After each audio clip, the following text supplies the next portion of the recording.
Kayu besi rawa sepanjang 17 meter ini disiapkan untuk membuat salib. Melihat panjangnya, timbul pertanyaan, siapakah yang akan disalib? Siapapun itu, pasti sesuatu yang lebih besar dari mereka. Tapi Frankie Woro, Casimilus Awe, dan warga suku Auyu di Papua Selatan ini tak akan melukai siapapun. Mereka memakai salib ini sebagai tanda perlawanan.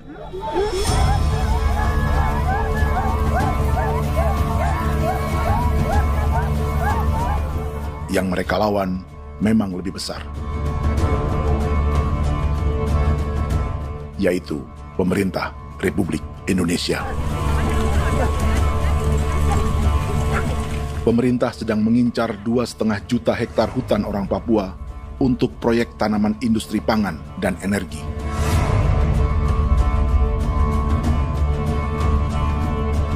Ratusan kilometer dari salib orang-orang Auyu itu, orang Muyu sedang menyiapkan gerakannya sendiri.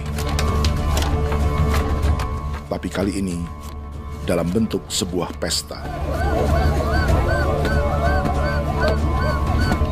Pesta yang disiapkan oleh marga Kimco Jinibju selama 10 tahun.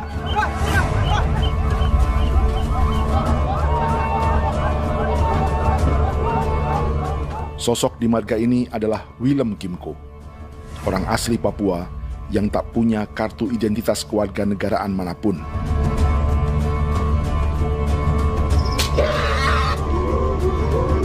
Pesta adat ini sudah cukup langka. Tak hanya di Papua, bahkan di kawasan Pasifik dan peradaban Melanesia. Awalnya bayarnya kalau pernah. Itu nih hati kau kuda kelem bipnuka, dan kita ya kati kau beri barang dipo. Kau memang ambil kau kuning. Ada gagasan dan gerakan sosial di balik pesta orang-orang Muyu ini, sama dengan gerakan salib merah yang dimulai orang-orang Auyu. Salib ini akan menjadi yang terbesar dari 1.800 salib merah yang telah ditancapkan berbagai suku di Papua Selatan dalam 10 tahun terakhir.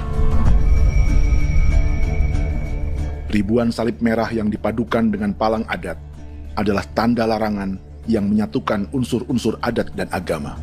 Kami percaya bahwa kalau memang kami sudah tidak mampu untuk menyelesaikan persoalan ini, dalam hal ini perusahaan tidak bisa masuk, berarti kami minta bantuan kepada nenek moyang dan Tuhan.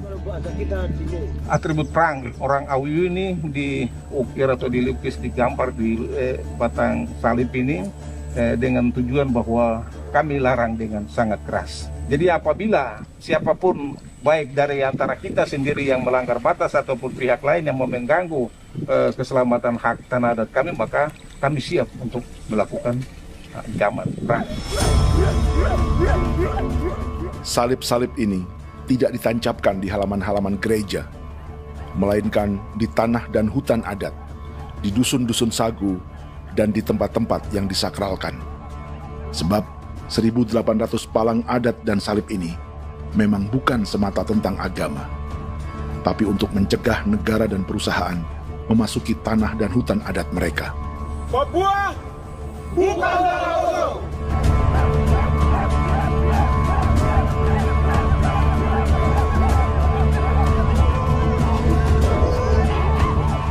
Di zaman TikTok ini, kami ingin menceritakan semua ini lewat film yang pendek.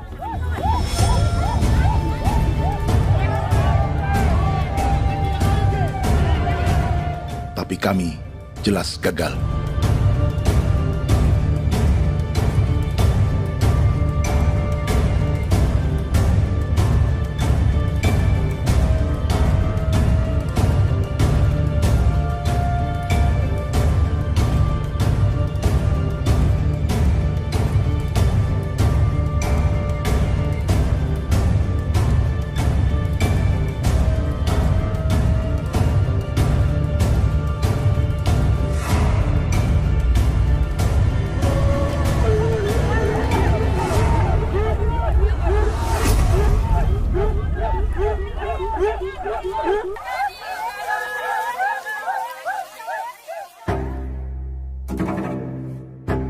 Di planet ini, ada 5 pemilik hutan hujan tropis terluas yang tersisa. Kongo di Afrika, Brazil, Peru, Bolivia, dan Indonesia.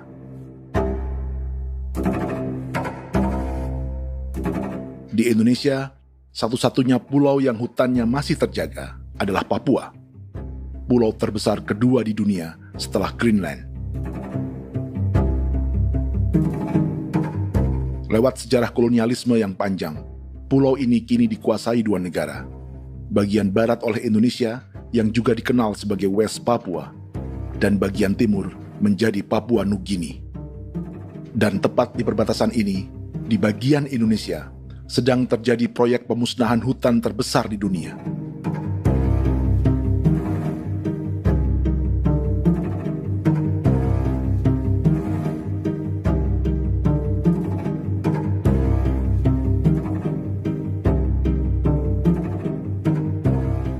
Pemerintah Indonesia sedang membuka lebih dari 2,5 juta hektar hutan untuk sawit, tebu, padi, dan peternakan.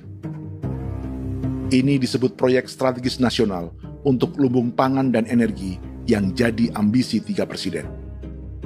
Bagian terbesar direncanakan untuk mencetak sawah seluas 1,3 juta hektar. Lalu bagian lain akan ditanami tebu seluas 560.000 hektar untuk gula dan bioetanol. Setiap liter bensin di Indonesia akan dicampur bioetanol 10% atau E10. Ada 10 perusahaan di proyek ini, dan semuanya dimiliki oleh 1 keluarga saja. Berikutnya, ada areal sawit seluas 400.000 hektar untuk biodiesel. Targetnya mencampur 50% solar dengan minyak sawit atau B50. Dan terakhir, pemerintah akan membuka peternakan seluas 380.000 hektar. Jadi, apa yang salah dengan proyek pangan dan energi ini? 5 orang Papua dalam film ini akan menjawabnya.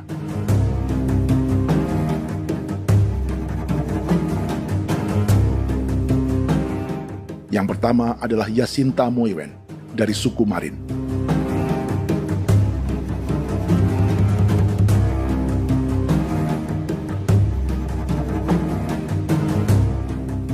Yasinta dan warga di distrik Ilwayap di Merauke sudah menjadi korban. Hutan dan rawa sebagai sumber pangan dan ekonominya telah dihancurkan.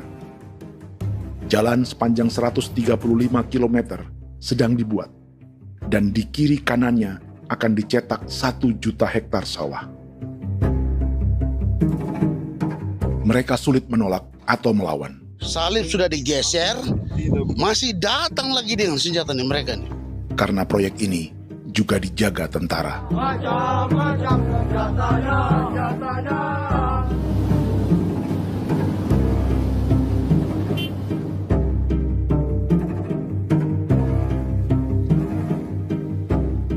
Yang kedua adalah Natalis Buer di distrik Tanah Miring, Merauke. Petani milenial ini merasa ditelantarkan. Sebab setelah hutannya diubah menjadi sawah, sebagian sawah-sawah ini tak tergarap. Orang asli Papua seperti Natalis tak punya modal untuk benih, pupuk, perawatan, hingga ongkos panen.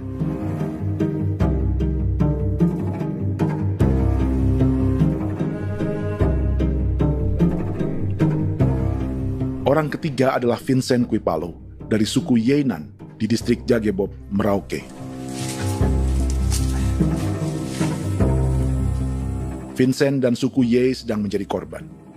Hutan adat orang-orang Ye sedang dihancurkan untuk perkebunan tebu dan bioetanol. Tanah mereka juga diincar untuk markas-markas militer, pasukan yang akan menjaga proyek pangan dan energi ini.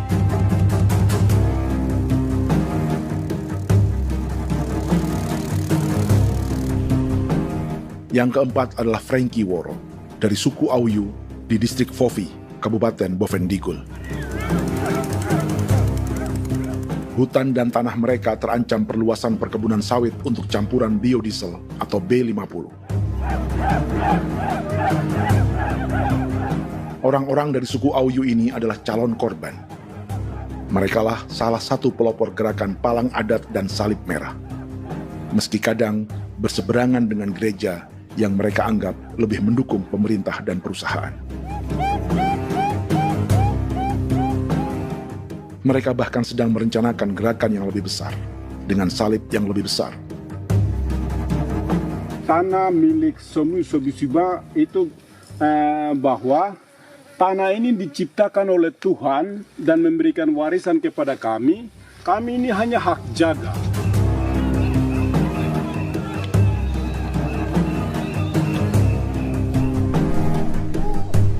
Sosok kelima adalah Willem Kimco dari suku Muyu di Bovendigul. Tokoh adat dari Muyu ini hidup di garis belakang proyek negara, sehingga belum menjadi korban. Tapi mereka sedang bersiap menghadapi segala kemungkinan. Tinggal di belantara dan perbatasan membuat sebagian mereka tak punya status kewarganegaraan. Tapi mereka telah hidup jauh sebelum ada Indonesia atau Papua Nugini.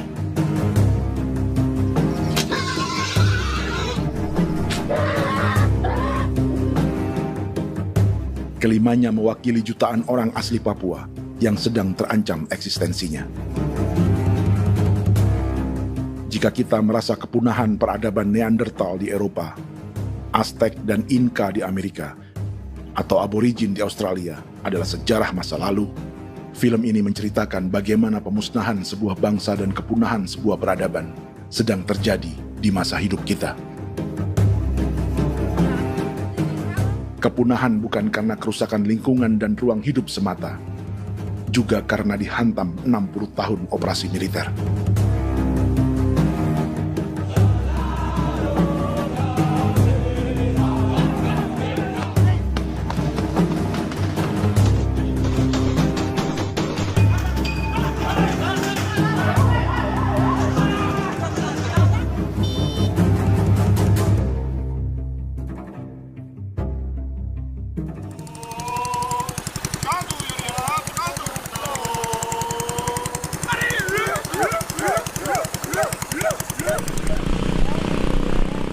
Frankie Woro dan orang-orang Auyu sedang berburu. Tapi lokasi perburuan mereka mulai dikuasai perusahaan perkebunan sawit.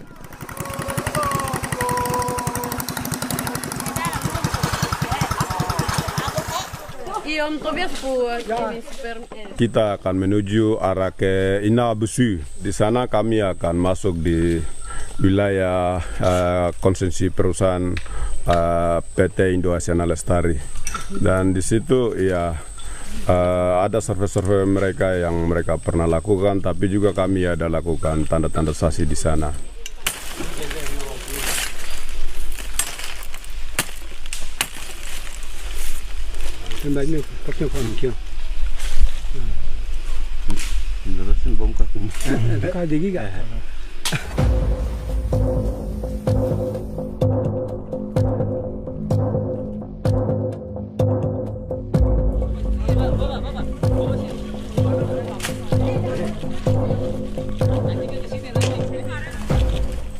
Dapat dengan yang induknya, tapi karena induknya dia lari dan terlambat kerja, akhirnya yang bisa kita dapat dia punya anak ini saja.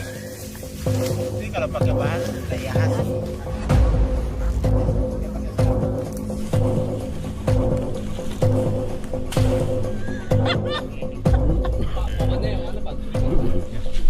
Pohon ini pohon bitanggur, dia punya kayu ini kita biasa gunakan untuk kerja perahu, dan juga kulit depu getanya itu kita pakai untuk kerja ini, panah-panah ini lem, jadikan lem ini, panah-panah. Hutan ini adalah supermarket bagi suku Auyu. Juga lumbung pangan atau bank untuk menyimpan deposito kekayaan alam. Hutan juga tempat yang penuh dengan sejarah suku, situs budaya, dan tempat-tempat sakral. Inilah yang sedang mereka pertahankan dari incaran pemerintah dan perusahaan. Untuk semua alasan ini, mereka menancapkan ribuan salib merah.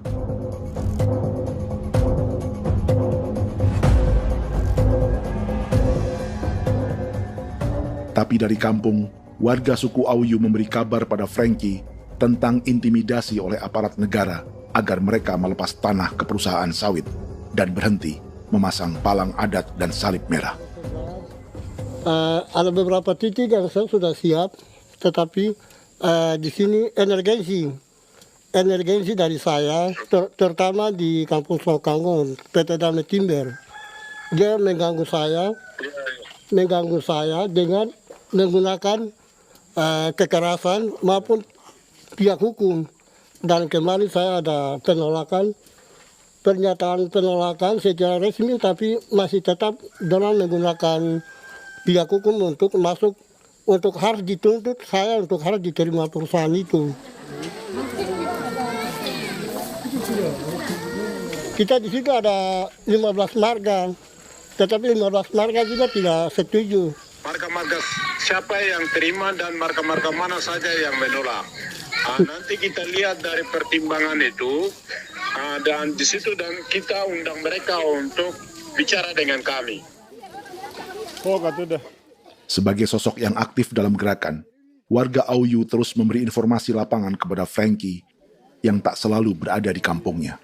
Izin pernyataan yang mereka paksa saya untuk tanda tangan itu, tapi sementara saya tidak tanda tangan. Data semua ada di tangan saya. Ya. Baik, kalau gitu itu lebih bagus karena tanda tangan itu yang berbahaya. Iya.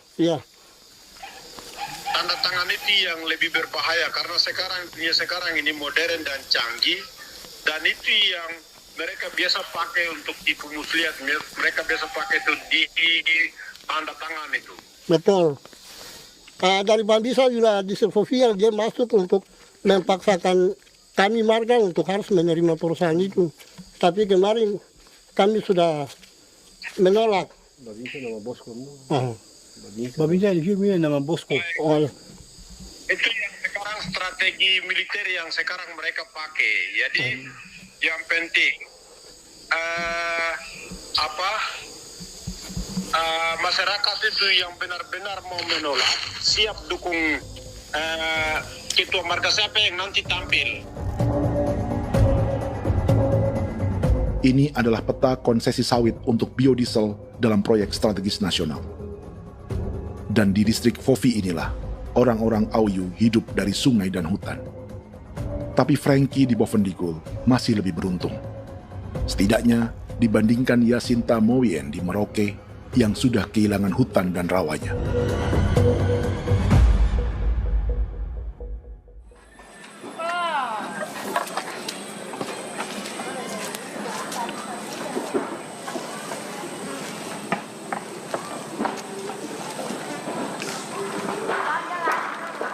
Yasinta dari suku Marin adalah petani sayur di Kampung Wanam, distrik Ilwayap, Merauke.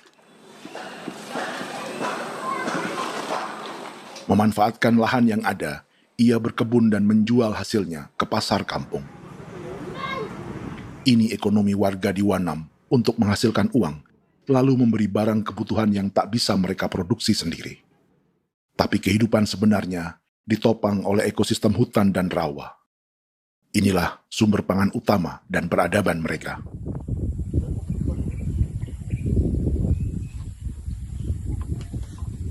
Namun ketenangan ini diusik ketika tiba-tiba pada Mei 2024, di Pelabuhan Wanam datang ratusan alat berat untuk proyek pangan dan energi pemerintah.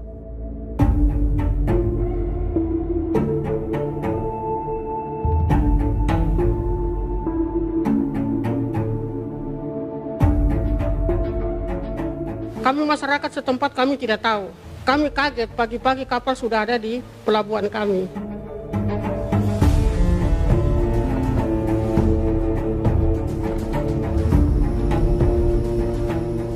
Yasinta Moywen atau Enrika Gebze dan warga lainnya tak pernah diajak bicara atau dimintai pendapat. Seakan-akan Papua adalah tanah kosong. Kita suka kaget yang dong bawa turun alat berat dong bawa turun, kita kaget masyarakat. Dorang subongkar itu kayu-kayu.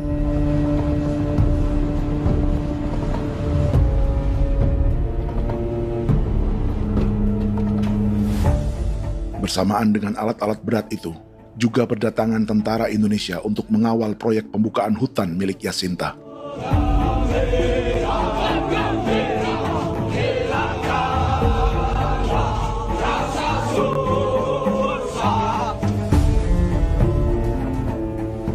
Ribu alat berat didatangkan dari Cina ke Papua oleh perusahaan bernama John Lin Group sebagai kontraktor pemerintah.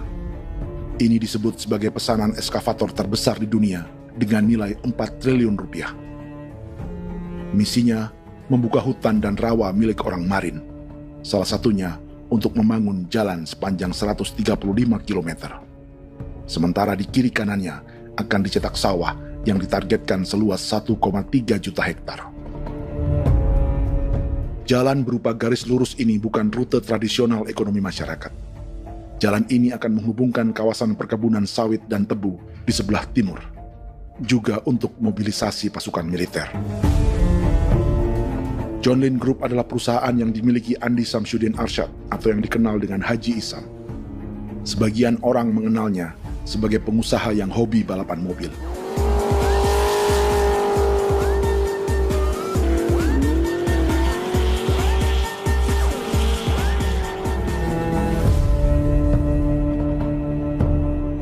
Tapi di Kalimantan, ia berbisnis batu bara, perkebunan sawit, pengolahan karet, penerbangan, perkapalan, dan biodiesel. John Lin Group kini juga menjadi pemilik perkebunan tebu dan pabrik gula terbesar di Indonesia. Sayapnya melebar dari Kalimantan hingga ke Bombana, Sulawesi Tenggara. Perkebunan tebu, pabrik gula, dan industri bioetanol inilah yang juga sedang dikembangkan di Papua. Foto ini adalah momen ketika Isam bersama kerabatnya, Menteri Pertanian Amran Sulaiman dan Menteri Pertahanan Syafri Samsudin meluncurkan program biodiesel atau B50 di Kalimantan Selatan. B50 artinya setiap 1 liter solar, 50%-nya akan dicampur minyak sawit. Perusahaannya, PT John Lin Agroraya, menjadi salah satu pemainnya.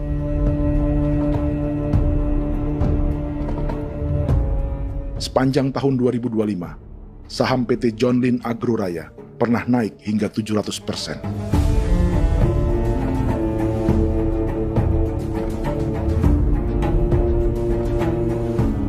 Perusahaan sawitnya yang lain, PT Pradiksi Gunatama, sahamnya bahkan pernah naik 4.000% hanya dalam 1 tahun. Dari harga saham ini saja, nilai kekayaan keluarga Isam diperkirakan mencapai 100 triliun rupiah lebih, menjadikannya salah satu keluarga terkaya di Indonesia dan salah satu pemain penting industri bioenergi. Dan di Papua Selatan inilah sebagian sawit-sawit untuk mendukung program B50 akan ditanam. Inilah tanah orang-orang Wambon, Muyu, Marin, Yei, atau Auyu seperti Frankie Ward.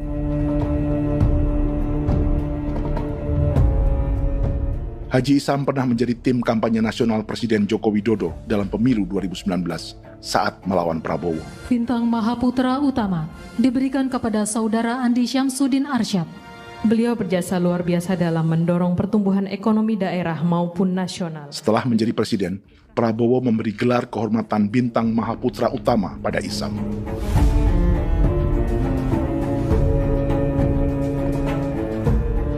Sejumlah menteri Prabowo, juga kerabat dan orang-orang yang pernah bekerja di perusahaan Isam.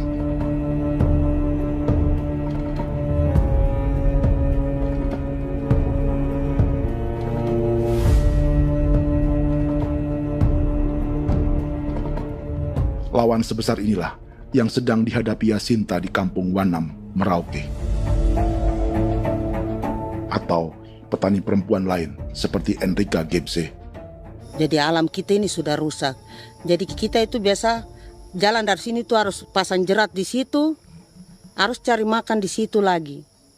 Itu tempat-tempat itu pasang-pasang jerat, tempat babi, rusa, sekarang sudah tidak ada lagi.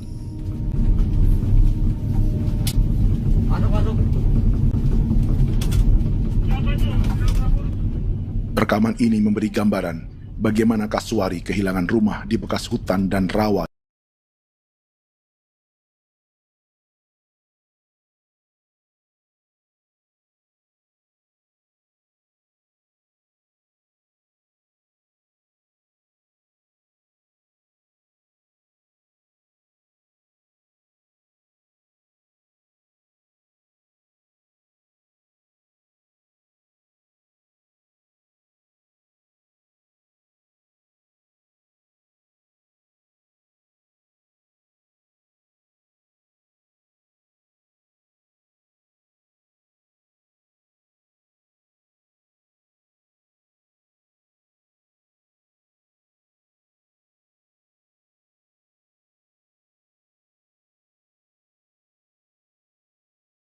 Cadangan pangan nasional. Macam-macam senjatanya,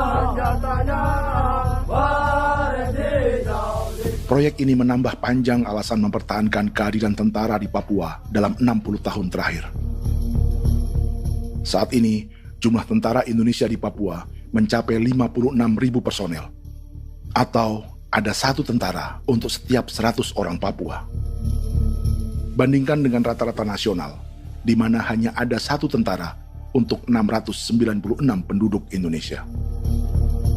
Itu belum termasuk polisi. Artinya, 1 orang Papua dijaga lebih banyak senjata dari rata-rata penduduk Indonesia. Tanah dan hutan diambil secara sepihak untuk kepentingan pembangunan batalion dan bandar antariksa. Ini bentuk perampasan masyarakat. Penolakan kehadiran markas-markas militer terjadi di sejumlah tempat di Papua. Tak hanya karena trauma dan ketakutan, juga karena mengambil tanah-tanah adat.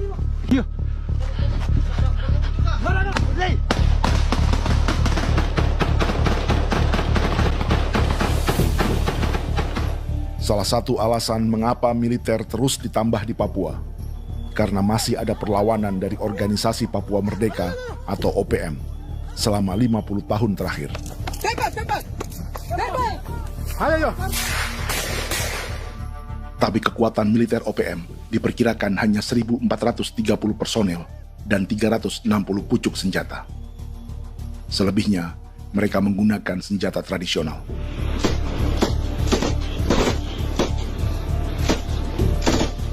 Dengan demikian, kekuatan tentara dan polisi di Papua 58 kali lebih besar dari gerilyawan Organisasi Papua Merdeka.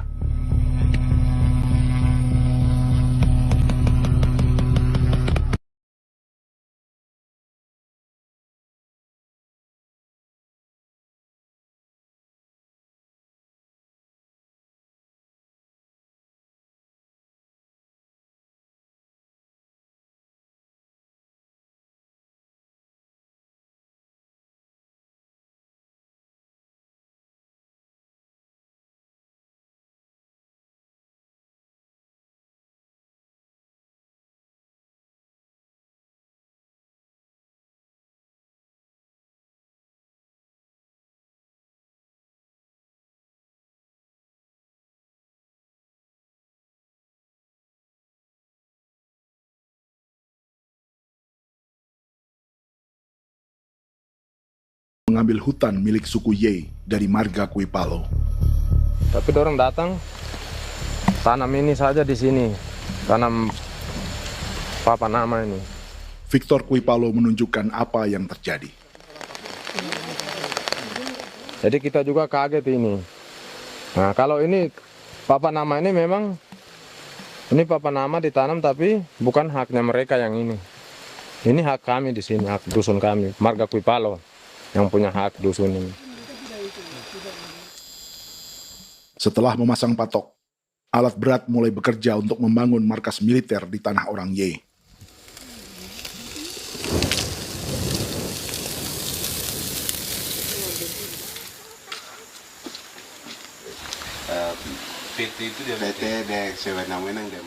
Kehadiran markas militer mengkhawatirkan warga yang pernah mengalami trauma. Takut kenapa? Kalau macam yang awal macam sekarang bu kampung hidup ini kan aman. Terus kenapa harus didirikan korem di sini?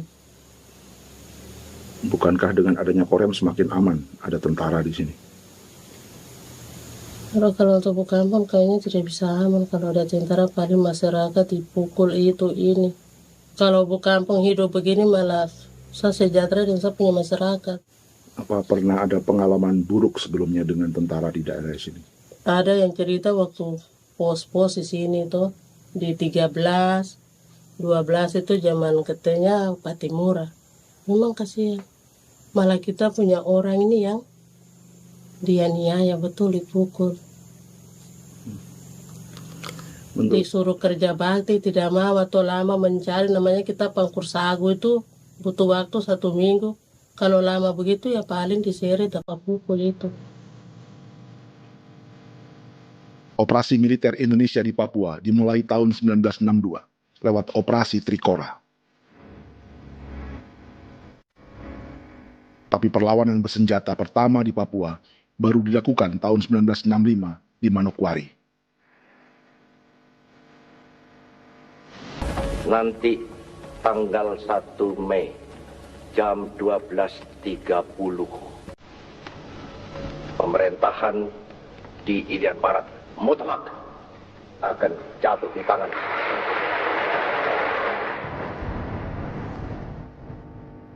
Sejak itu, selama 60 tahun, operasi militer untuk menaklukkan Papua terus dilakukan.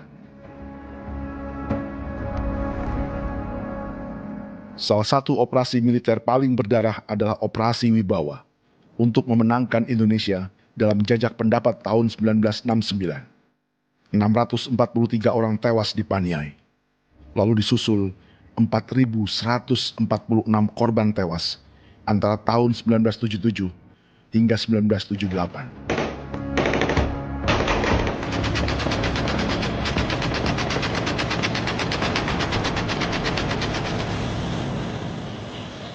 Operasi militer ini menimbulkan gelombang pengungsian hingga kini.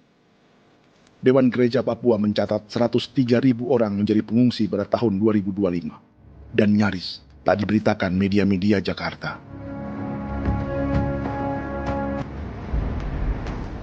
Jumlah pengungsi terbesar tercatat di Nduga yang mencapai 20.000 jiwa.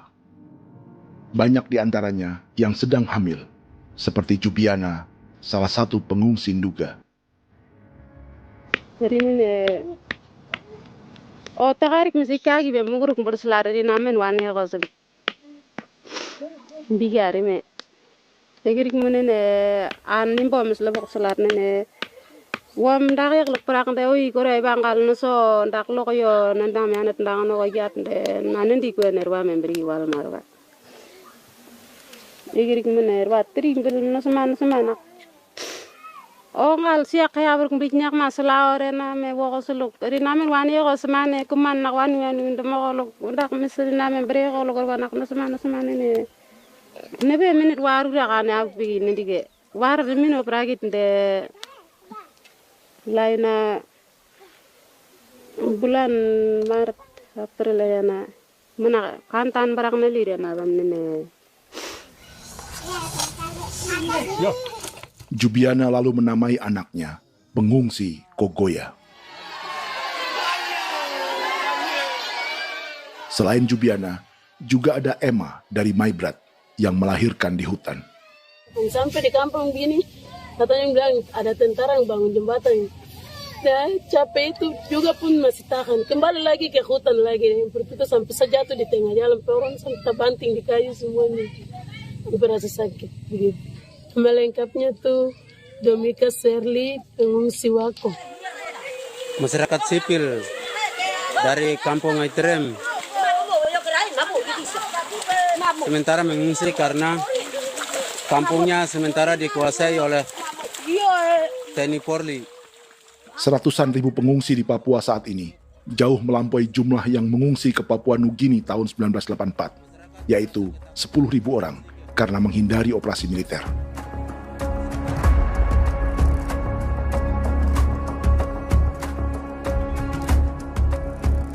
Bersamaan dengan operasi militer, eksploitasi sumber daya alam Papua juga dilakukan sejak masuknya tambang emas dan tembaga Freeport pada tahun 1967.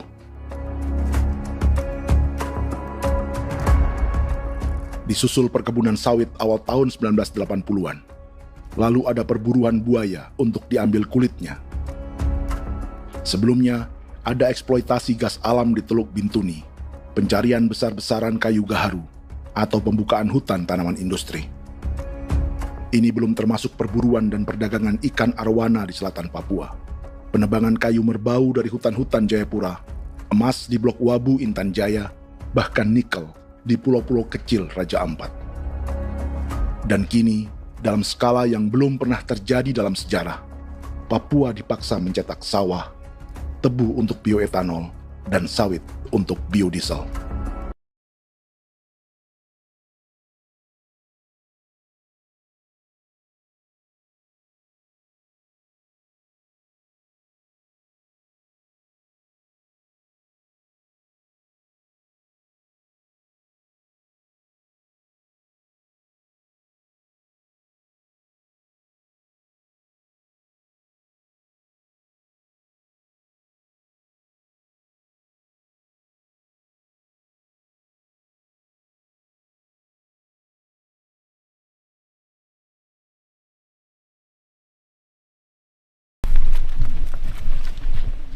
Inilah yang sedang menimpa keluarga Vincent dan Victor Kuipalo di Merauke.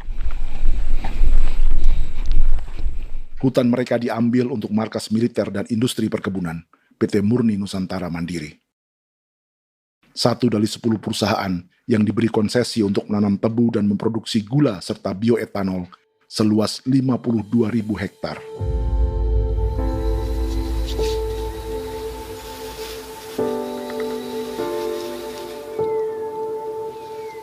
Perusahaan ini dianggap mengambil hutan dan tanah orang-orang Ye, terutama marga Kuipalo, yang memiliki hak adat terhadap 2.300 hektar hutan.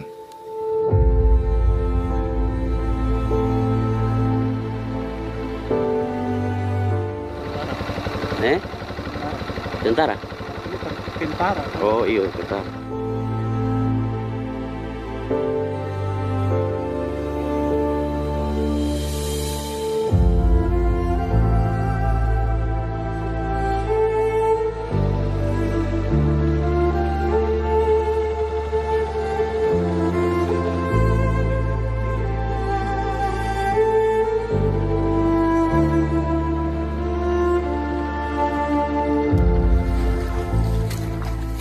Keluarga Kuipalo sedang melihat apakah perusahaan semakin mengancam tanah mereka. Dan kekhawatiran itu terbukti. Iya, makanya tadi saya bilang ini dari sini saja dekat, ini sudah masuk di dalam ujung lapang ini. Ini hutan, yang ini hutan yang orang ada bongkar sekarang ini. Ini sudah punya alat sudah dekat ini. Dekat sekali ini. Ini sini. Nacau, kelapa itu yang jalan lama, jalan setapak ini. Dari udara, terlihat alat-alat berat semakin mendekati tanah orang-orang Ye, marga Kuipalo.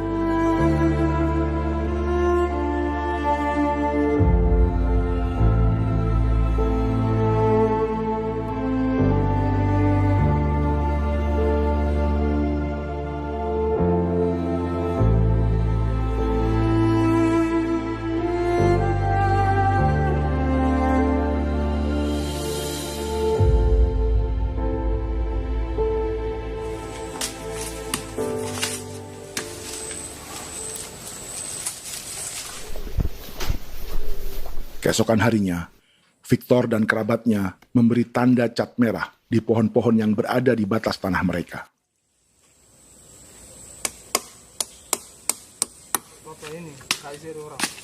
Tapi tanda peringatan adat ini tak diindahkan perusahaan.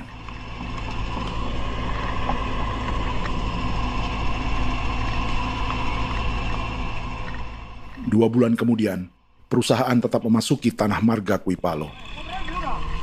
Sama. Kami manusia, kau lihat. Tapi sudah sakit hati sekali saya katakan tadi.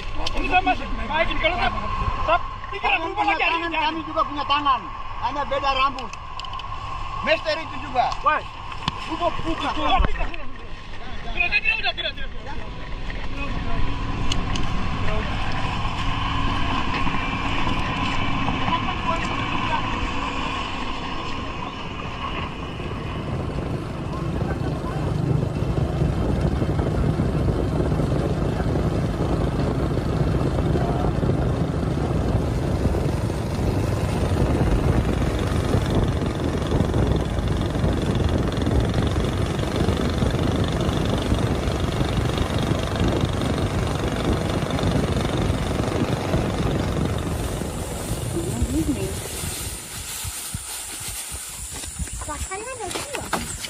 di sini.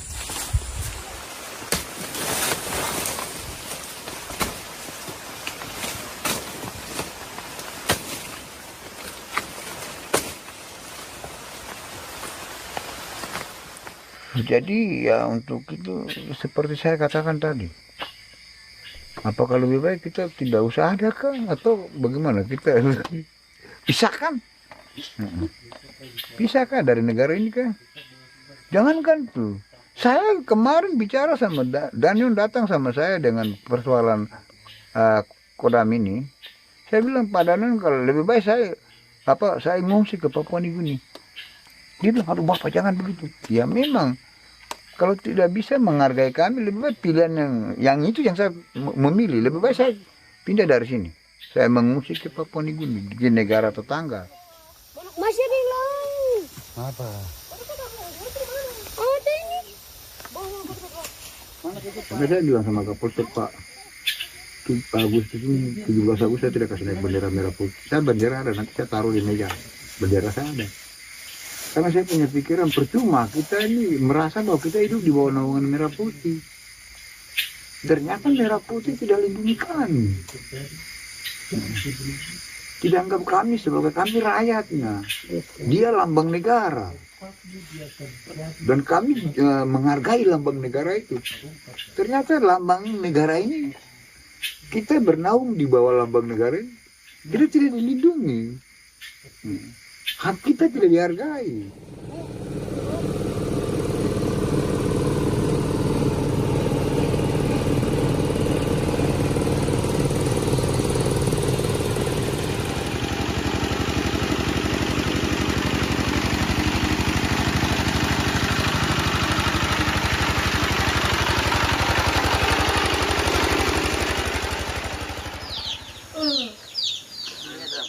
Marga Kuipalo dari suku Ye terus mendapat teror dan intimidasi agar melepas tanah mereka yang hanya dihargai Rp300.000 per hektar. Tapi mereka tidak berjualan tanah.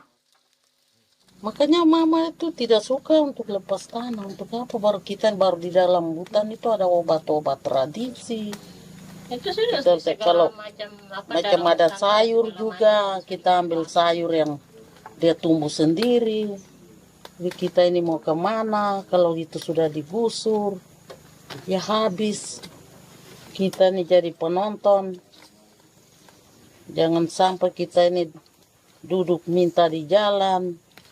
Jadi kita tidak mau seperti itu. Makanya tanah itu kita tidak melepas. Tapi mungkin orang lain tuh dia senang saja. Lebih baik saya pegang uang merah dulu. Saya bisa beli-beli itu ini. Nanti datang uang sudah habis, gembel, mau cari kemana lagi, hutan sudah habis, mau makan ikan di mana, kali sudah hancur. Seperti Yasinta di Wanam, suara dan gerakan kaum perempuan Papua sangat nyaring dan tak bisa diabaikan. Saya sebagai perempuan tolak untuk perusahaan masuk di sini. Karena kalau saya terima, anak-anak saya mau dikemanakan, mau tinggal di mana. Apapun yang terjadi saya tetap tolak. Demi tanah ini, saya akan berjuang. Demi saya punya anak-anak. Yang katanya mengutamakan anak Papua, nyatanya yang kerja kebanyakan ya orang-orang Jawa. Dan sendiri orang Jawa, tapi bukan mau bicara yang tidak-tidak. Memang kenyataannya seperti orang-orang Papua itu diterbelakangkan, kurang diutamakan, gitu.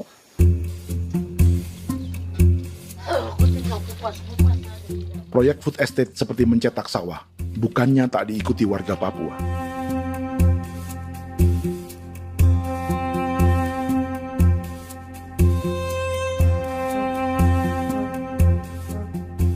Salah satunya Natalis Buer di distrik Tanah Miring, Merauke.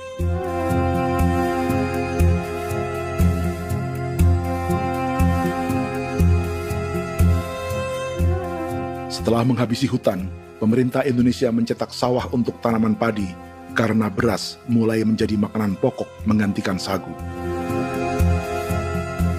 Sebagian besar penggarapnya adalah warga transmigran yang datang sejak era 1980-an. Bahkan petani transmigran sudah ada sejak Belanda membuka proyek padi kumbe di distrik Kurik. Lokasi yang sering jadi langganan pejabat Indonesia memamerkan sawah di Papua. Tapi Natalis juga ingin belajar menanam padi atau bersawah.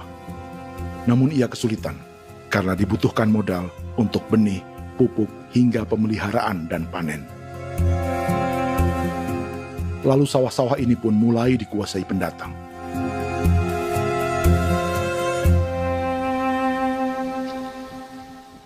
Tapi sejauh ini di kampung kami ini yang saya lihat memang ada kelompok kami punya di sini yang sudah tergabung dalam Gapoktan, kemudian masuk dalam optimalisasi lahan. Tapi menurut saya anak asli yang punya lahan di sini. Mereka tidak punya. Pemerintah dalam hal ini adalah Kementerian Pertanian bersama-sama Kementerian Pertahanan yang dalam hal ini pada garis di bawahnya adalah TNI Angkatan Darat, memberikan support yang maksimal kepada masyarakat khususnya di Merauke dalam rangka. Saya kemarin habis 9 juta. 9 juta ya? Iya, 9 juta karena dia sudah tidak dipakai toh. Ya. Perempuan Papua seperti Filomina juga mau bertani.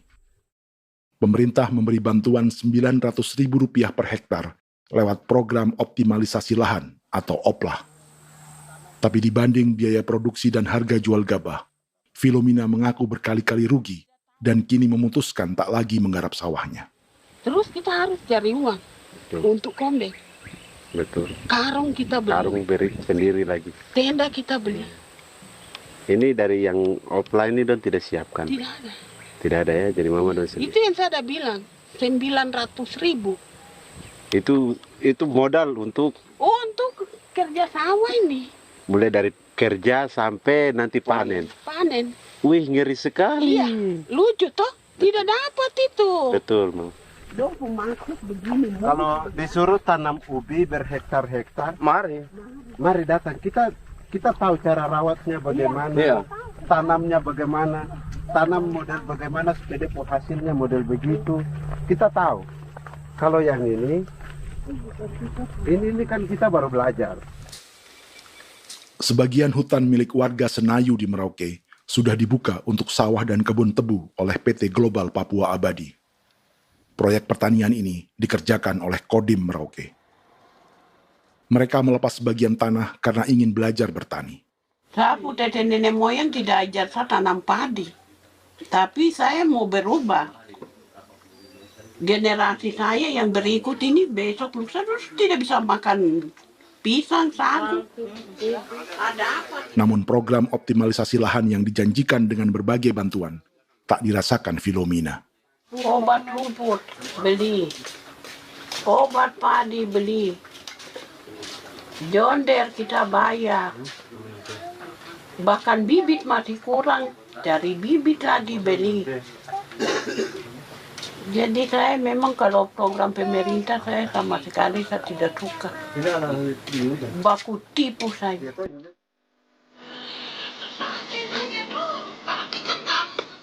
Mereka merasa ditinggalkan sendiri, jatuh bangun belajar bertani padi. Sementara sumber pangan dan air yang semula mudah didapat, kini telah berganti sawah dan kebun tebu. Dulu kita masih bisa jalan, nanti masak di kali, pakai air kali. Minum pakai air kali. Sekarang, kok mau masak? Tidak ada air. Air ada susu, mau minum tidak bisa. Sudah dengan obat. Don semprot tebu itu saja drone. Drone yang semprot. Saya lihat di itu. Jadi kita bukan drone yang terbang di atas untuk disemprot. Dong lempar pupuk di bawah ya dia mengalir ke tali. Mengalir ke tali ke rawa-rawa.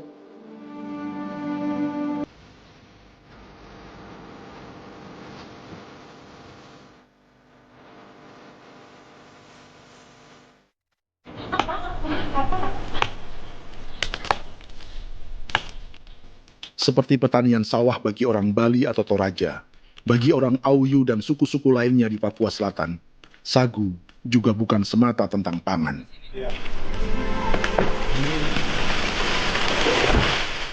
Bagi orang Auyu dan Marin, sagu adalah kerabat, sosok orang tua, sosok nenek moyang yang harus dijaga dan dilindungi.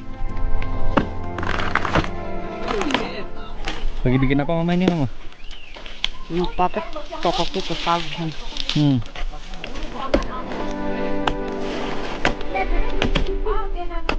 Kami diingatkan oleh leluhur, sagu itu tidak boleh digusur dan tidak boleh diganggu dengan cara apapun, dan di dalam rangka kepentingan apapun tidak boleh. Kamu harus bela, bahkan sampai nyawa pun harus menjadi taruhan demi membela keselamatan keberadaan sagu di atas tanah ini.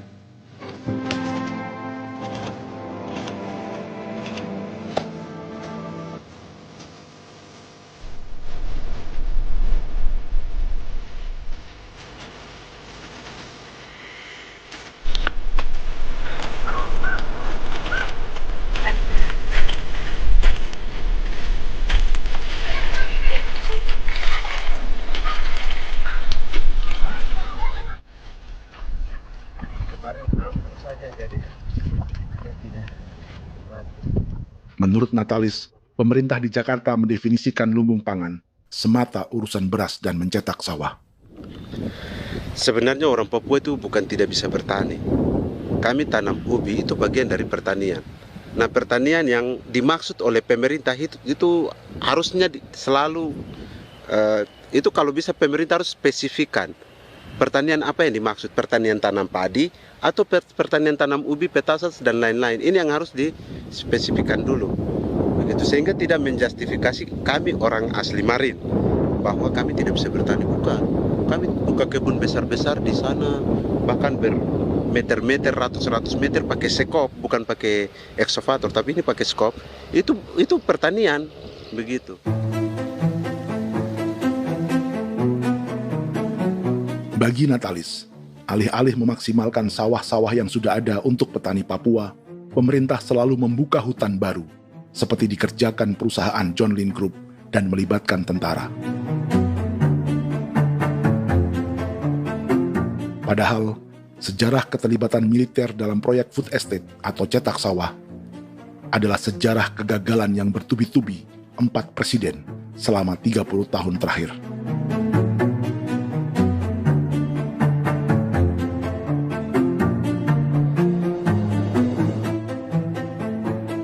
Papua bukan yang pertama menjadi proyek lumbung pangan yang melibatkan tentara.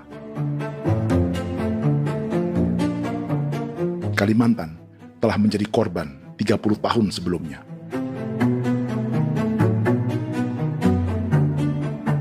Ini adalah bekas hutan yang sudah dibuka di Pulang Pisau, Kalimantan Tengah.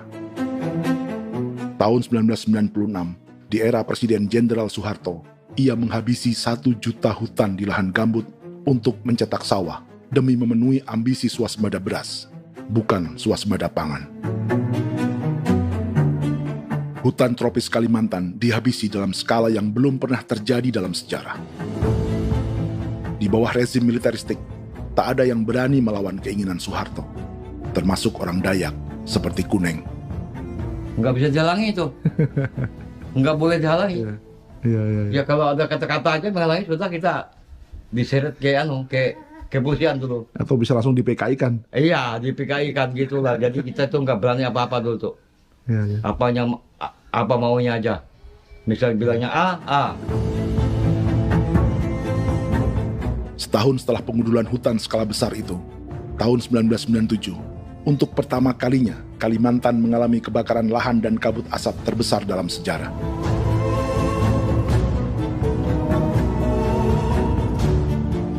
Sebagai ilustrasi, ini kondisi kabut asap tahun 2015.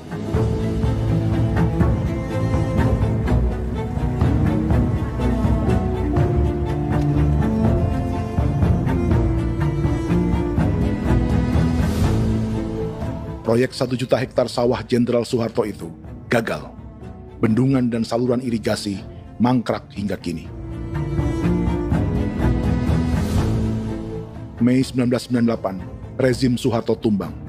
2 tahun setelah ia menumbangkan jutaan hektar pohon di Kalimantan. Setiap tahun, lokasi ini menyumbang kebakaran dan kabut asap yang merugikan jutaan orang. Sawah yang berhasil di Kalimantan justru bukan sawah yang dibangun Jenderal Soeharto, melainkan yang dirintis para transmigran sejak era 1980-an. Sawah-sawah inilah yang ikut digarap oleh militer di era Presiden Joko Widodo.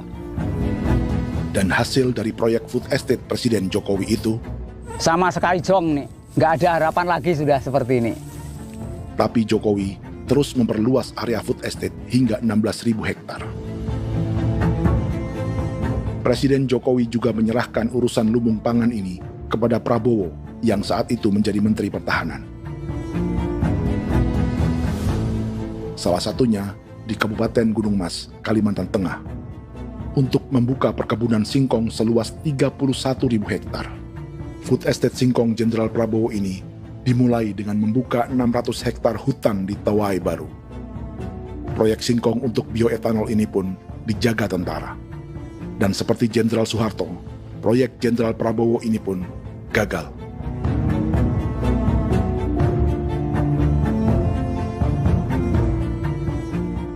Dengan reputasi ini, Joko Widodo dan Prabowo justru sedang membuka 2,5 juta hektar di Papua.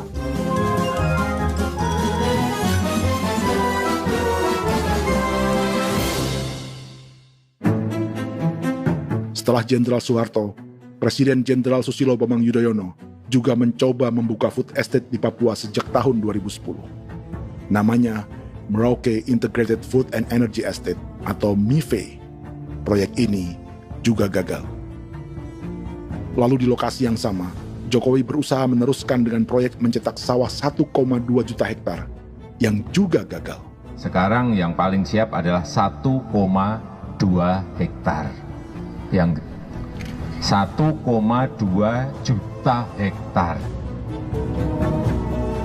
Dan kini, Prabowo yang pernah gagal dengan 600 hektar singkong di Kalimantan justru akan mengulangi di Papua dengan skala 2,5 juta hektar. Di daerah Papua pun harus ditanam kelapa sawit supaya bisa menghasilkan juga BBM dari kelapa sawit. Dalam setiap proyek pangan dan energi di Papua, yang lebih menonjol bukan tanaman pangannya, melainkan untuk energi atau bahan bakarnya. Sawit untuk biodiesel dan tebu untuk industri bioetanol. Ada 10 perusahaan yang diberi konsesi hingga 0,5 juta hektar untuk tebu. Dan 10 perusahaan itu dimiliki oleh 1 keluarga saja.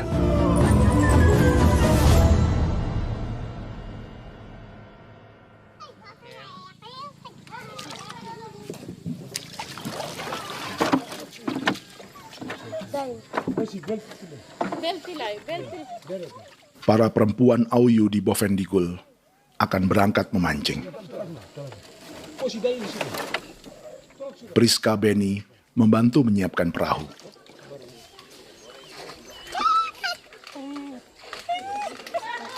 Mereka akan mengumpulkan bahan pangan di hutan untuk persiapan acara penancapan salib merah berikutnya.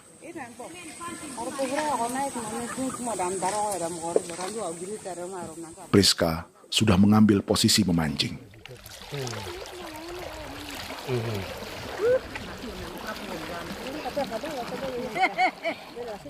1.800 salib merah telah dipasang di wilayah adat berbagai suku di Papua Selatan untuk menghalau perusahaan sawit dan tebu.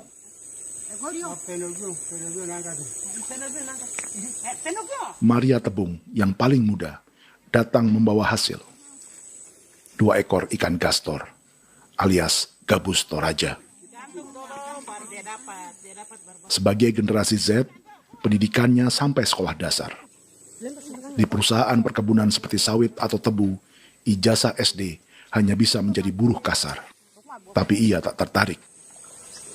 Karena kita hidup itu dari alam, kita pancing, juga di darat, bawa anjing, terus bikin pagar sagu, dapat babi, bawa baru kita makan. Jadi kita tidak mau perusahaan masuk. Kita tidak akan terima. Sementara Priska Beni masih mencari peruntungan. Tapi baginya, menjadi nelayan di Sungai Fofi masih lebih baik daripada bekerja 9 tahun di perkebunan sawit. Sudah pengalaman, jadi kita tidak mau lagi. Sudah berapa lama ketika kerja itu? Selama di sana. 9 tahun di sana. 9 tahun? Saya baru pulang dari perusahaan. Selama 9 tahun kerja di sawit, bisa punya rumah kah? Atau tidak. Motor kah? Tidak. Johnson kah? Tidak. Cuma makan saja. Pendapatan juga kan tidak lebih. Habis dimakan.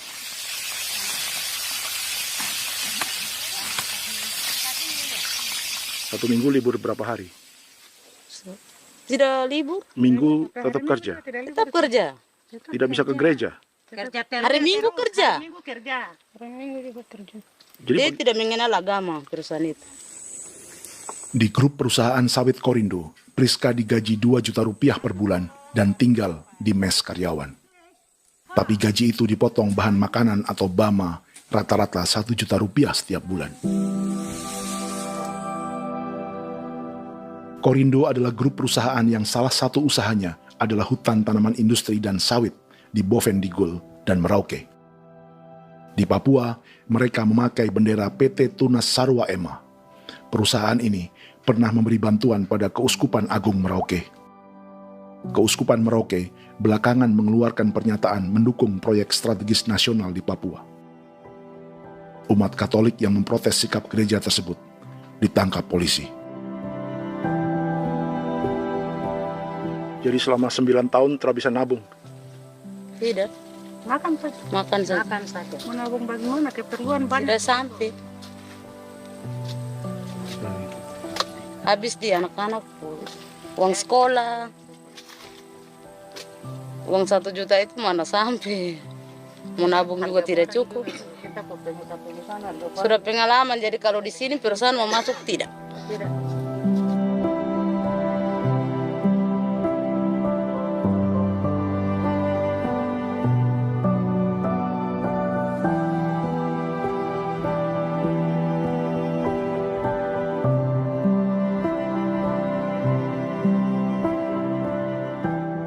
Dan menu makan siang seperti ini agaknya sulit bagi buruh sawit atau tebu yang digaji 2 juta rupiah per bulan. Generasi Z seperti Maria Tebung atau generasi milenial seperti Priska Beni punya matematika ekonominya sendiri. Sawit untuk biodiesel atau tebu untuk bioetanol tak akan ada bedanya bagi mereka.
Perkebunan tebu 1,5 juta hektar di Merauke adalah ide 3 presiden untuk menggenjot penggunaan bioenergi sebagai campuran bahan bakar fosil. Selain swasembada pangan, swasembada energi di daerah Papua pun harus ditanam kelapa sawit supaya bisa menghasilkan juga BBM dari kelapa sawit. Juga tebu menghasilkan etanol. Singkong, kasava juga untuk menghasilkan etanol. Bioetanol adalah bahan bakar nabati atau tumbuhan yang dapat dicampur dengan bensin. Sama dengan program biodiesel yang mencampur solar dengan minyak sawit. Pertamina saat ini sudah menjual BBM bioetanol dengan campuran 5% yang dipasarkan dengan merek Pertamax Green 95. Tapi pemerintah ingin menaikkan kadarnya menjadi 10% atau E10. Maka ke depan kita akan mendorong untuk ada E10. Kemarin malam sudah kami rapat dengan Bapak Presiden. Bapak Presiden sudah menyetujui untuk direncanakan mandatori 10% etanol. Idenya untuk mengurangi ketergantungan pada bahan bakar fosil yang diimpor dan menimbulkan polusi.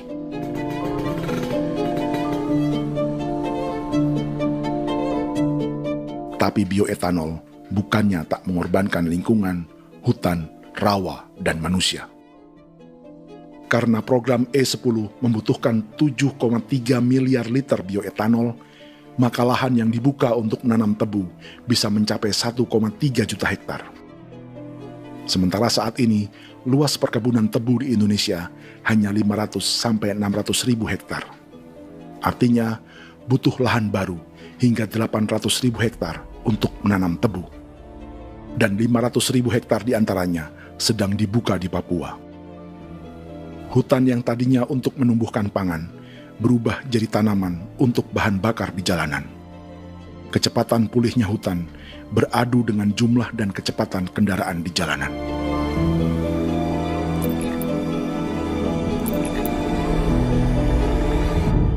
Dahaga terhadap energi tak pernah bisa dipuaskan. Setelah minyak sawit untuk biodiesel, dunia kini merambah singkong, jagung, dan tebu untuk bioetanol. Benua Amerika, Eropa, sebagian Afrika, hingga separuh Asia kini mulai memakai bioetanol sebagai campuran bahan bakar.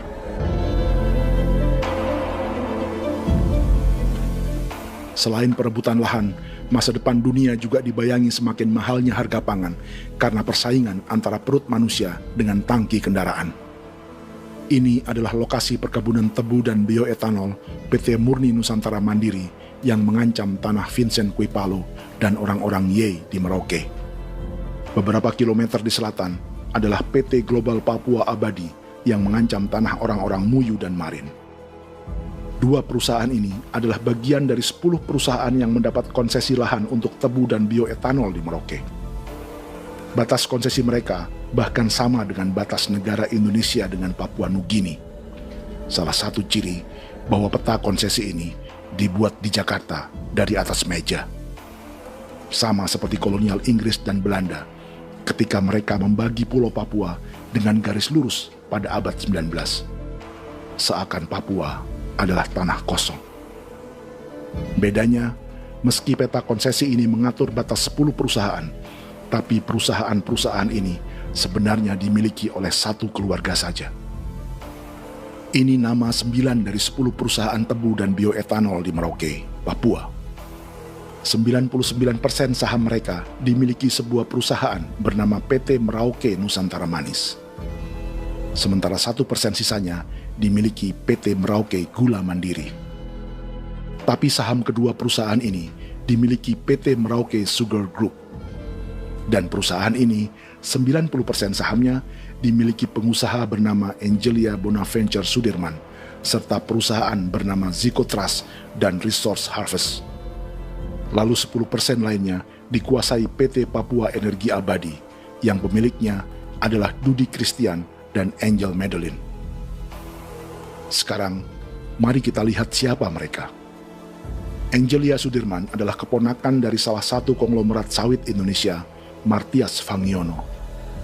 9 perusahaan di Papua ini berada di bawah bendera Merauke Sugar Group. Dan Merauke Sugar Group hanya satu dari 7 grup perusahaan milik keluarga Fangiono.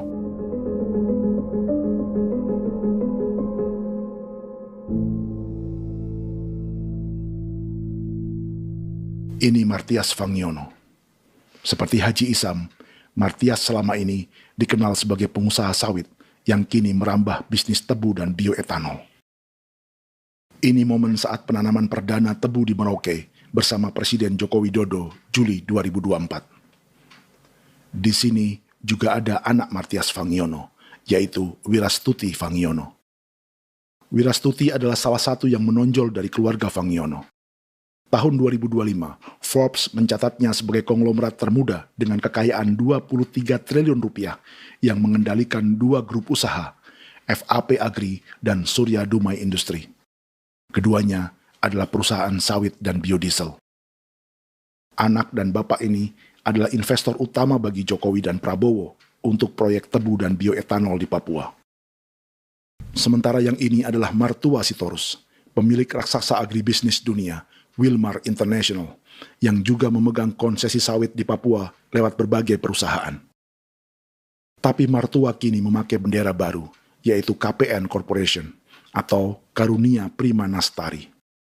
KPN inilah yang memiliki kelindan bisnis dengan keluarga Fangiono untuk proyek tebu Merauke.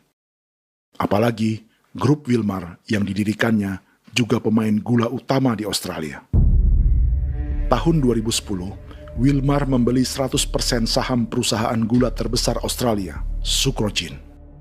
Akuisisi senilai 1,5 miliar dolar Amerika ini langsung menjadikan Wilmar pemain tebu terbesar kelima dunia. Sebagian bibit tebu yang ditanam di Merauke adalah varietas yang dikembangkan Lembaga Riset Gula Australia atau Sugar Research Australia. Sugar Research Australia lalu menjalin kontrak pengembangan bibit dengan PT Global Papua Abadi milik Fangiono. Tapi masalahnya, Sugar Research Australia adalah badan publik yang tugasnya memajukan petani tebu dan sebagian dananya berasal dari pajak warga Australia. Itu artinya, warga Australia membiayai pengembangan bibit tebu untuk investor dan pemerintah Indonesia. Dokumen ini menunjukkan bahwa lembaga yang dibiayai warga Australia itu pernah memiliki kontrak penyediaan bibit dengan PT Global Papua Abadi milik keluarga Fangiono. Kontrak itu baru berakhir pada November 2024. Artinya, saat Presiden Jokowi dan keluarga Fangiono menanam bibit tebu pada Juli 2024 ini, kontrak itu masih berlaku. Nama lain dalam keluarga ini adalah Siliandra Fangiono, yang pada tahun 2024 dijuluki Raja Sawit Termuda dengan kekayaan 39 triliun rupiah dalam catatan Forbes. Ia mengendalikan grup First Resources. Secara umum, keluarga Fangiono memiliki 20 perusahaan di Sumatera, 32 perusahaan di Kalimantan, 1 di Jakarta, 2 di Singapura, dan 25 perusahaan di Papua. Di Papua, perusahaannya tersebar dari Sorong, Mapi, hingga Merauke. Para politikus dan pejabat Indonesia terus membesarkan konglomerasi, meski Martias Fangiono pernah divonis 1,5 tahun penjara karena kasus pembalakan liar dan kebun sawit ilegal tahun 2007. Sementara tahun 2022, Wilmar terlibat kasus korupsi ekspor minyak sawit dan divonis mengembalikan kerugian negara 11,8 triliun rupiah. Tumpukan uang ini disebut sebagai pembayaran dari grup Wilmar yang diterima secara simbolis oleh Presiden Prabowo pada Juni 2025 lalu. Tapi peran raksasa biodiesel dan bioetanol dunia ini belum akan surut di Indonesia. Bahkan sebaliknya. Sebuah dokumen presentasi bisnis dari Wilmar International Limited pada tahun 2010 ini bisa menjadi petunjuk. Presentasi ini bagian dari proses pembelian 100% saham raksasa tebu Australia, Sucrogin. Dalam presentasi ini, Wilmar mengaku ditawari konsesi lahan 200.000 hektar di Papua, atau dulu disebut Irian Jaya, untuk menanam tebu. Dengan penerbangan hanya 2,5 jam dari kantor Sucrogin di kota Townsville ke Merauke, Wilmar akan mengawinkan bisnis gula dan bioetanolnya menjadi pemain dunia. Dan lokasi yang diincar oleh Wilmar adalah distrik Ilwayap di Merauke, kampung halaman Yasinta Moiwen. Dan persis disinilah, 14 tahun kemudian, ribuan eskavator John Lynn Group milik Haji Isam mulai membuka hutan sebagai kontraktor pemerintah. Presentasi dan gagasan ini dibuat oleh Wilmar pada Juli tahun 2010. Sebulan kemudian, Agustus 2010, pemerintah Presiden Susilo Bambang Yudhoyono meluncurkan proyek Lumbung Pangan dan Energi Merauke atau Merauke Integrated Food and Energy Estate. Targetnya membuka lahan 1 juta hektar dalam 5 klaster yang masing-masing 200.000 hektar. Angka yang sama dengan presentasi Wilmar. 5 tahun kemudian, 2015, giliran Presiden Joko Widodo yang mau melanjutkan proyek pangan dan energi 1,2 juta hektar. Menjelang pensiun sebagai presiden, Jokowi kembali menggencarkan proyek ini dan melibatkan Prabowo sebagai Menteri Pertahanan. Jokowi lalu mendukung Prabowo sebagai presiden berpasangan dengan anaknya, Gibran Rakabuming Raka sebagai wakil presiden. Kini, setelah menjadi presiden, giliran Prabowo yang melanjutkan proyek bioetanol dan biodiesel dengan memobilisasi militer dan melibatkan pejabat-pejabat yang juga para elit partai koalisinya.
...300 tahun lalu, hutan-hutan di Pulau Jawa dalam waktu singkat berubah menjadi perkebunan tebu di bawah rezim kolonial Belanda.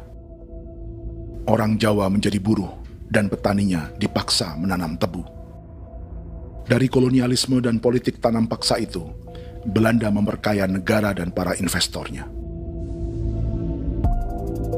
Tak puas membuka hutan untuk perkebunan di Jawa dan Sumatera, kolonial Belanda menanam tebu hingga di Suriname dan mengerahkan ribuan orang Jawa sebagai buruh pada tahun 1890. Inggris yang sudah menguasai negara seluas India dan Papua Nugini pun masih menanam tebu jauh di tengah Samudra Pasifik, di tanah orang-orang Fiji. Lalu memindahkan puluhan ribu orang India menjadi buruh di sana. 200 tahun sebelumnya, ratusan ribu orang Afrika bahkan diperbudak untuk bekerja di perkebunan-perkebunan tebu Spanyol dari selatan Eropa hingga Karibia, Kuba, atau Jamaika. Jika dulu tebu menjadi gula atau emas putih, kini cerita kolonialisme tebu berlanjut di Papua untuk bahan bakar nabati atau bioetanol. Dan seperti semua cerita tentang kolonialisme, akan ada yang berpesta dan ada yang membayar. Dalam setiap cerita pesta kolonialisme, baik di Jawa, Karibia, atau di Papua, selalu melibatkan para elit lokal, dari pejabat, perwira, hingga agamawan. Tapi dalam setiap kolonialisme, juga selalu ada cerita tentang mereka yang mempertahankan diri dan melawan.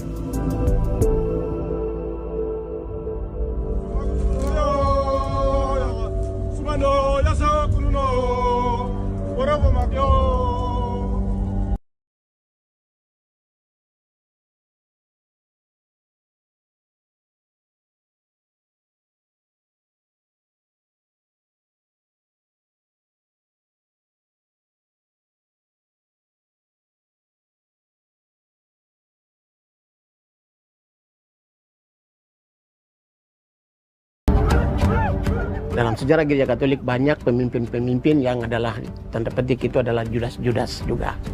Jadi itu sudah pasti karena itu adalah manusia. Satu sisi sebagai manusia dalam perjalanan digoda, apalagi ada dalam posisi-posisi jabatan, ya mungkin banyak tawaran-tawaran lain, lalu disitulah terjadi pergeseran keberpihakannya kepada misi gereja tadi itu untuk umat, untuk mereka yang tertindas. Orang kirim eksavator, orang kirim tentara, orang kirim polisi. Pukul kami bukan pencuri, kami tidak pernah mencuri orang barang. Kami tidak pernah menangis ke orang lain. Kami tidak pernah menangis ke kita bapak mama, kami menangis kepadamu. Tuhan, kami lemah. Mesti datang dia kata begini hijau cikui ya. Orang datang ke bangsa kami, ke wilayah kami untuk kasih habis kami.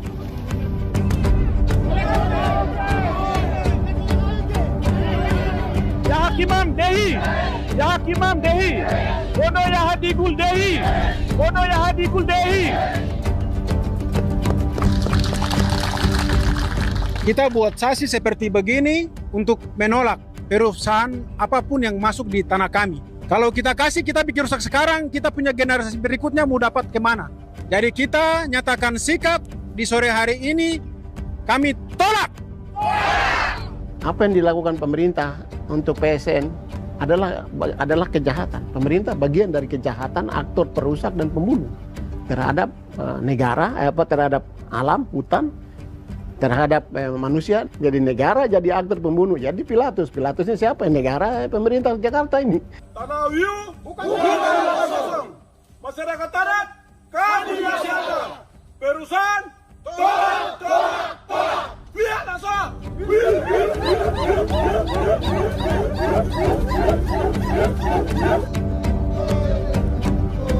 Jika tanah adat dan hutan adat hilang, kami mau hidup di mana?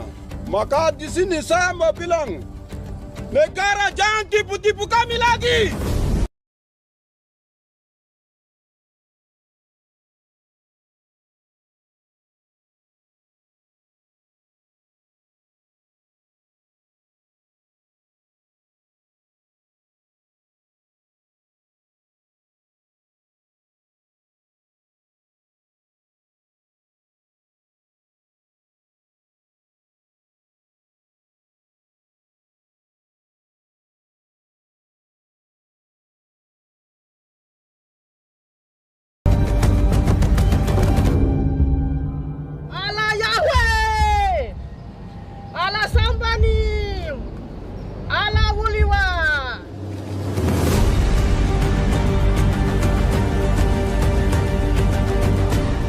Kalau kami dianggap orang Papua itu bagian daripada Republik ini, tolong hargai kami. Dengan adanya PSN, PT John Lindrop yang sudah menerobos tanah kami dan hutan kami, merusak alam kami. Itu yang kami datang ke Jakarta jauh-jauh dari Papua. Kami mau bersuara kepada Bapak Presiden Prabowo Subianto, di mana keadilan untuk masyarakat Papua. Tolong lihat masyarakat Papua yang sudah mati. Kami bersepakat menyatakan, 1. Gereja-gereja di Indonesia mendukung masyarakat adat yang menolak proyek strategis nasional di tanah Papua. 2. Gereja-gereja di Indonesia menolak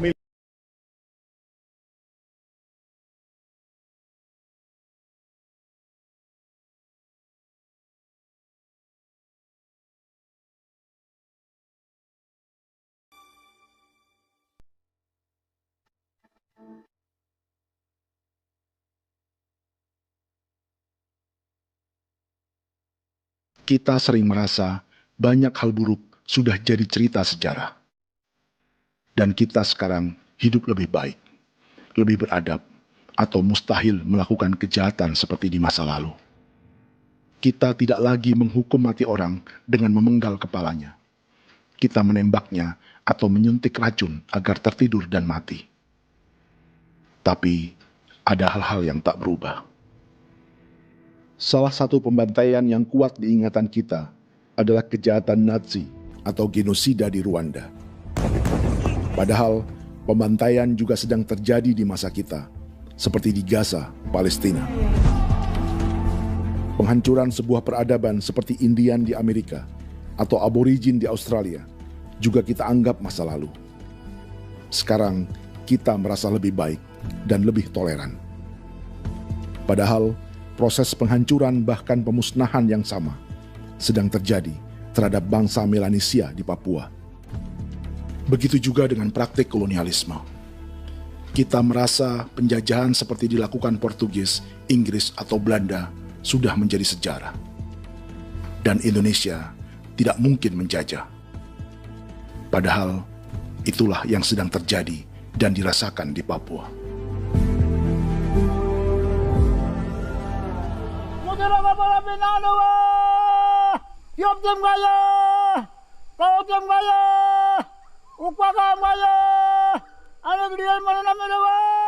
Jalannya sejarah ini disadari Willem Kimco di pedalaman Bovendigol, Papua.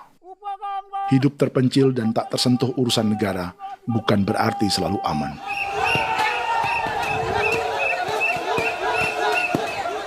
Untuk sampai di tempat ini, orang-orang Muyu menempuh 2 hari berjalan kaki mengarungi hutan, lembah, dan sungai.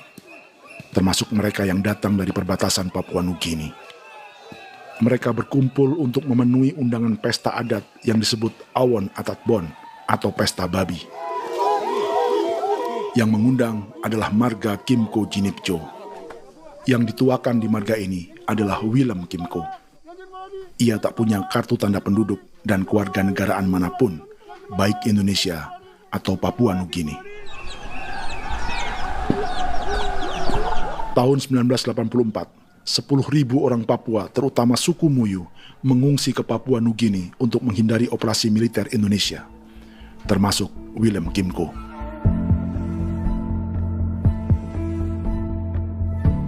Apa yang membuat pesta adat ini istimewa? Apa bedanya dengan acara serupa yang dihadiri pejabat, tokoh agama, LSM, atau yang direkam oleh kru televisi dan konten kreator? 13, 14, 15, 18. Pertama, untuk membuat pesta babi, orang Muyu perlu persiapan selama 10 tahun. Sebab, babi-babi yang akan jadi bagian dari pesta ini tak boleh dibeli, alias harus dipelihara sendiri.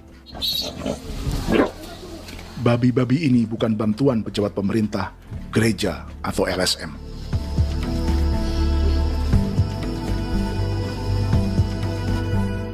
Yang kedua, babi-babi ini tidak dipelihara di kandang.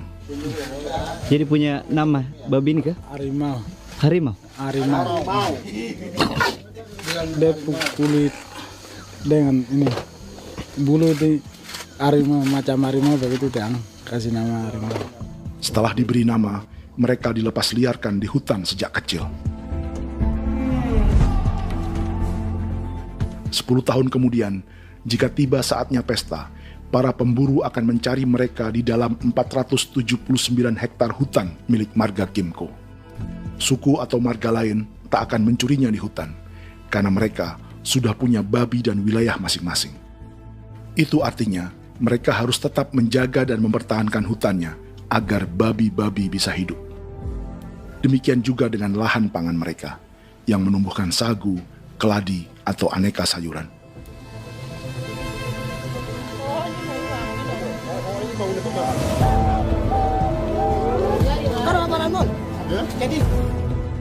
Yang ketiga, dalam Awon Atat Bon atau pesta babi, binatang ini tidak dimakan secara gratis. Setiap marga atau klan dalam suku Muyu akan membayar jerih payah tuan rumah menjaga hutan dan memelihara babi.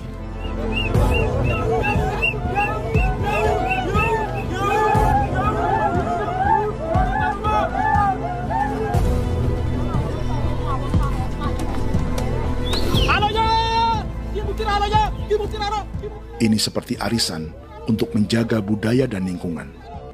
Bagian dari budaya dan ekonomi timbal balik yang ditandai dengan siklus memberi dan menerima.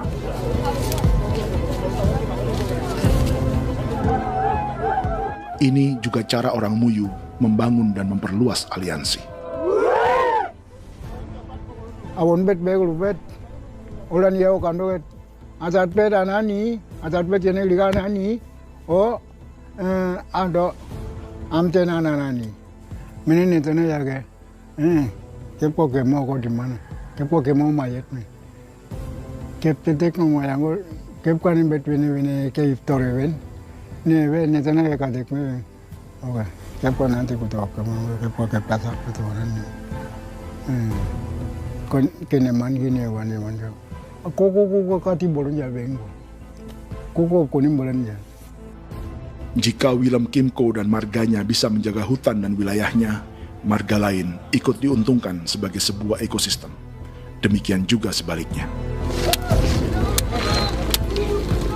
Alasan keempat, mengapa pesta babi ini memiliki tempat khusus dalam peradaban orang Muyu, karena Willem Kim Ko khawatir peradaban mereka akan punah, menyusul ancaman terhadap ekosistem dan hutan.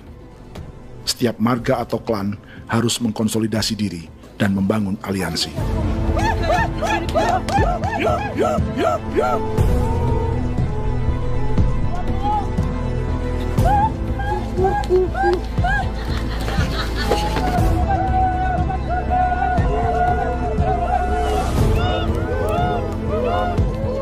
Kekhawatiran Willem dan orang-orang Muyu tak berlebihan.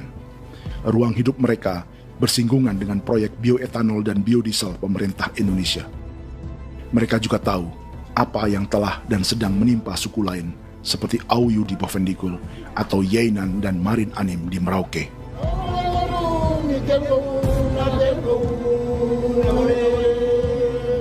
Jika suku-suku lain menggunakan palang adat dan salib merah sebagai gerakan perlawanan, orang-orang Muyu memakai pesta babi untuk mempersiapkan diri dan konsolidasi. Sebab, berbeda dengan saat mengungsi tahun 1984, kali ini yang datang ke tanah orang-orang Muyu tak hanya tentara, juga alat-alat berat bersama para pebisnis pangan dan energi. Malu,